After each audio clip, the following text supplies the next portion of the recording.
I sent my friend in another state some photos of me and my pack in the wild.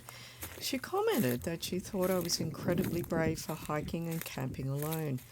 While I do appreciate the encouragement, I don't feel particularly brave in my short overnight hikes. So it has had me thinking. I like risk. Being a natural systems thinker, I see connections and how things interact over time. I love risk analysis and the evaluation of likelihood and outcome of possible problems. I have been accused of catastrophizing, but I prefer the term scenario planning and consider following and confronting the what ifs as being valuable. This mental testing and planning for different outcomes allows me to create mental responses for when things go wrong. I use these thought experiments often in my architectural design processes and teaching to test options. In my hiking, I use this to plan what I would do if something went wrong, to check how comfortable I am with unplanned events, and to develop exit strategies. Currently, I am walking in familiar areas, so the scenarios are simple. I spent part of my childhood in country South Australia, so the visual complexities of the country, its smells and sounds are familiar to me, as are weather patterns and sun orientations. I have the basics for planning country road travel, carry water, know what your two-wheel drive can really do on dirt roads, more than you would think, know how to change a tyre, don't park under a red gum because they drop branches, and basics for walking in South Australia. Carry water, plan your route, and carry maps. Look for snakes before you put your foot over a fallen branch. Have good backup plans and trust that the country community will help you.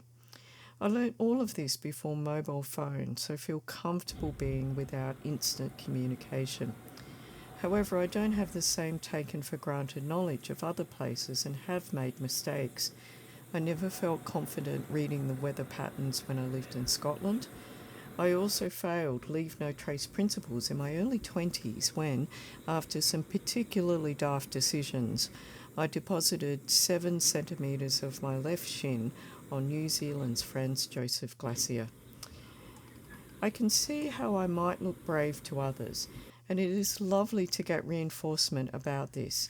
In reality, I do a lot of planning and checking and only go when, first, I feel it is within my capability, and second, when I know I will enjoy it.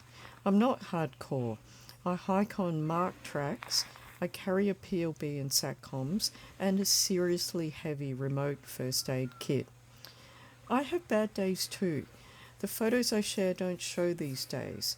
Sometimes I pack up the night before and wake up not wanting to go, so I don't. Sometimes I balk at the trailhead, so retreat to a local bakery and call it a drive in the country. Character flaw or mental health issue? I don't know, and the older I get, I don't care.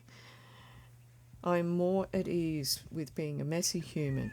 My only frustration is that time is running out and I want to experience as much of the world while I still can.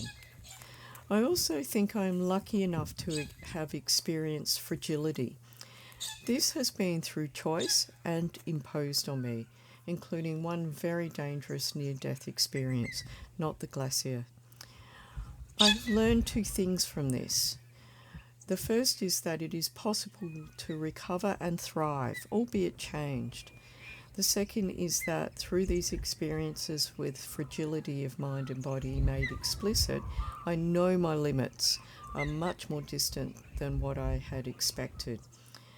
I'm comfortable with being both fragile and brave simultaneously, and this knowledge translates to a quiet confidence. I feel I've shown more bravery in other life experiences where I've chosen not to choose safe options. I chose an unusual profession for a female, quit good jobs, worked internationally alone to experience other places as a resident, not a tourist. started and stopped small businesses, chose to say what I really think when I know it will be ridiculed or gaslit. I've also learned through experience that home and urban so called safe spaces are not always that. If I look brave in photos with backpacks and tents, I'll claim that as a win. It is a bravery developed through understanding my fragility and accepting that unexpected things happen everywhere. I just need to get on with life.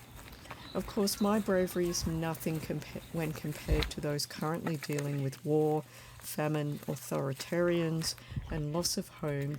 For me, sharing my ideas about regenerative hiking and using walking as a critical, creative, and spatial practice so publicly and without a background in contemporary art or the filter and safety of academic protocols, it's a whole new challenge for me.